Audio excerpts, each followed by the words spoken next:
Benci teman, kemudian temannya tidak ditanya. Benci teman, kemudian temannya dijual, itu baru gengge. Hai semua, bismillahirrahmanirrahim. Assalamualaikum warahmatullahi wabarakatuh. Bertemu lagi bersama kami di dalam channel Kalamas Cerita Tanpa Batas. Hari ini kita akan membahas tentang seorang sahabat Nabi yang cukup gokil kisahnya, cukup terkenal dianya karena terkenal sering melanggar aturan Islam. Dia hobi sekali dengan yang namanya mabok-mabokan, minuman keras, khamr, terus mabok acan. Senang sekali dia dengan keadaan tersebut. Namanya Nuaiman bin Amr bin Rofa'ah, sahabat Nabi yang mana dalam sebuah keterangan walaupun sering sekali melanggar aturan, tapi dia diberi tanda sebagai seorang yang ahli surga. Kenapa demikian? Mari kita ulas kisahnya. Ada sebuah kisah yang cukup menarik dari Nuaiman tersebut. Suatu hari, Abu Bakar mengajak Nuaiman untuk berdagang ke sebuah negeri. Beberapa sumber mengatakan, ada yang mengatakan bahwa beliau, Abu Bakar, mengajak Nuaiman untuk berdagang ke Basra. Namun sumber lain mengatakan ke lain dari kota Basra. Namun ternyata bukan hanya Nuaiman yang diajak oleh Abu Bakar untuk berdagang, tapi siapa? Dia juga mengajak salah satu sahabatnya, yakni bernama Suhaib bin Harmalah. Artinya 3 orang: Abu Bakar As-Siddiq, Nuaiman bin Amr, dan Suhaib bin Harmalah. Di tengah perjalanan, ternyata Nuaiman merasa haus, juga merasa lapar. Namun perbekalan perjalanannya dipegang oleh sahabat dia, yakni bernama Suhaib bin Harmalah. Abu Bakar memberi tugas kepada Suhaib, kamu menjadi seksi konsumsi Suhaib.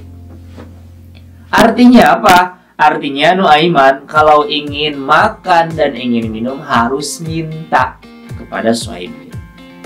I'tikadnya muncul, niatnya muncul untuk meminta minuman kepada Suhaib. Suhaib, bolehkah aku meminta minuman kepadamu? Namun ternyata apa yang dijawab oleh Suhaib? Suhaib mengatakan, tunggu Nuaiman, tunggu Abu Bakar sampai ke sini. Tunggu Abu Bakar sampai di sini, baru aku akan memberikan makanan dan minuman kepadamu. Tidak pantang semangat. Nuaiman coba kedua kali untuk meminta. Suhaib dengan rayuan gombalnya, tolong berikan aku minuman. Lantas apa yang dilakukan atau yang dijawab oleh Suhaib? Sama. Suhaib menjawab dengan, tunggu Nuaiman, tunggu sampai Abu Bakar datang ke sini, baru aku akan memberikan kau minuman dan makanan. Obat dari haus dan lapar tidak lain tidak bukan adalah minum. Obat dari ngantuk ya tidur. Obat rindu ya kamu.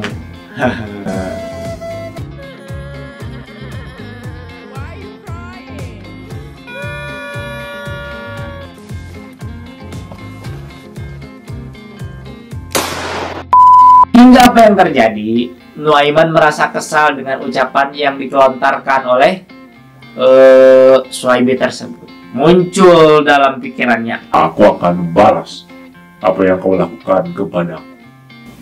Aku akan memberi kau ganjaran terhadap apa yang kau telah rasakan kepadaku. Aduh, cukup keras. Hingga tibalah masa balas dendamnya Nuaiman. Ada datang beberapa kafilah, beberapa rombongan yang melintas di hadapannya. Disusullah oleh Nuaiman rombongan tersebut dengan niat akan mencelakai, akan memberi suatu pelajaran kepada Suhaib. Datanglah Nuaiman kepada kepala suku tersebut, kepada kepala kapilahnya, dengan mengatakan, hei Om,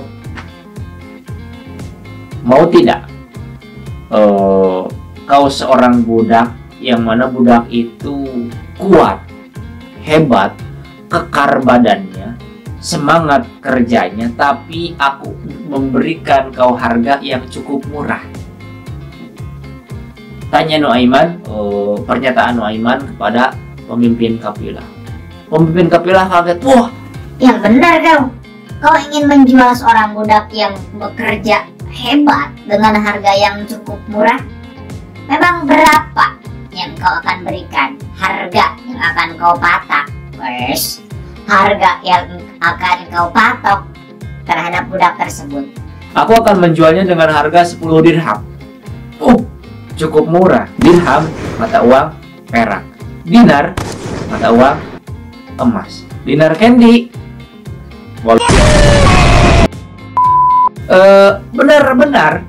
Benarkah kau akan menjual dengan harga 10 dirham? Ya, aku akan menjualnya dengan harga 10 dirham. Tapi, kata Nuaiman, dia memiliki perangai yang cukup buruk. Apa buruknya? Tanya kafilah.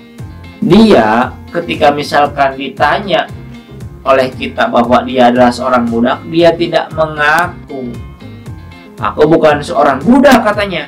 Aku adalah seorang yang merdeka. Enggak, aku sering kesal, kafilah, karena omongan tersebut. Makanya aku ingin menjualnya kepadamu dengan harga yang cukup murah. Kalian tahu budak?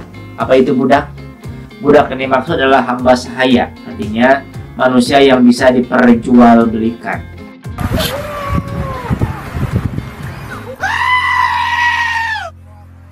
Singkat cerita, kafilah dan Nuaiman melakukan transaksi deal mereka. Kafilah ingin membeli budak dari Nuaiman, Nuaiman ingin menjual budaknya yang ditawarkan dengan harga murah.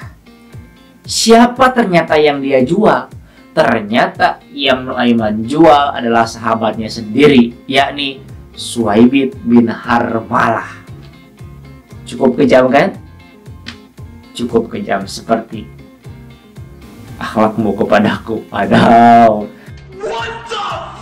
akhirnya kafilah dan Nuaiman datang untuk menghampiri Suhaibit, yang akan menjemput Suhaibit untuk dibawa oleh kafilah karena sudah terjadi transaksi dijual oleh Nuaiman. Namun ketika sampai bertemu dengan Suhaibit, kaget bukan main Suhaibit. Apa yang akan kalian lakukan? Tanya Suhaibit. Apa jawaban dari kafilah? Hei, kau sekarang ikut denganku. Kau telah aku beli kepada tuanmu. Siapa tuanku? Kata Suhaibit, aku seorang yang merdeka. Aku tidak punya tuan. Itu tuanmu. Kafilah menunjuk kepada Nuaiman. Dasar Nuaiman, aku bukan seorang budak.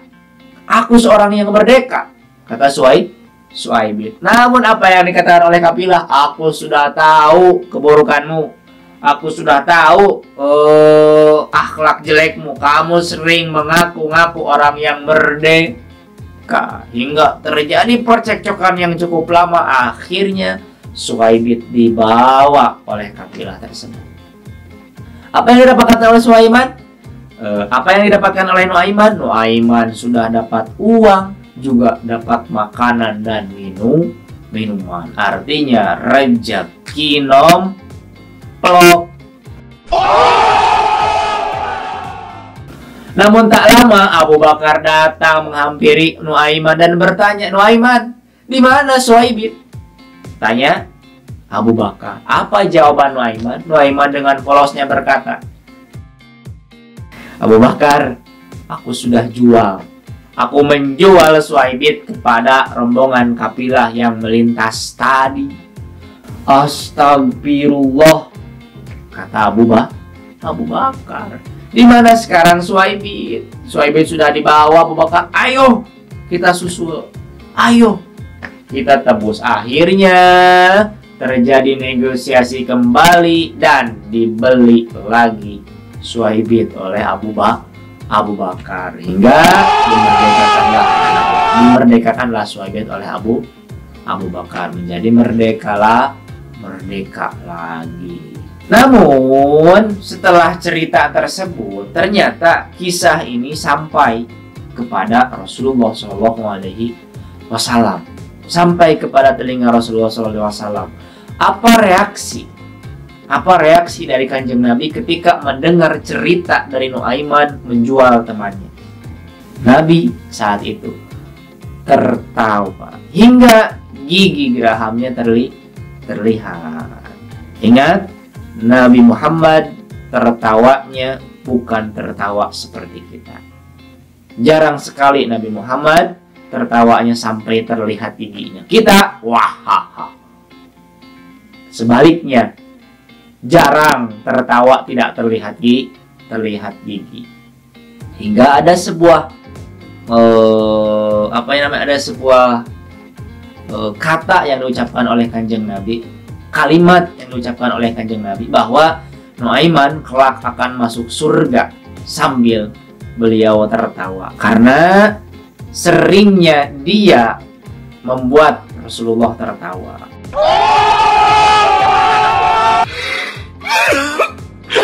Mari kita buka diri, mari kita buka pikiran dan mudah memaafkan. Mungkin. Terima kasih. Mungkin itu yang dapat saya sampaikan. Semoga kisah Nuaiman dapat menginspirasi kita bahwa manusia salah dan benarnya, sebenarnya baik dan buruknya hanya yang dapat menentukan Allah Subhanahu wa Ta'ala. Terima kasih. Assalamualaikum warahmatullahi wabarakatuh.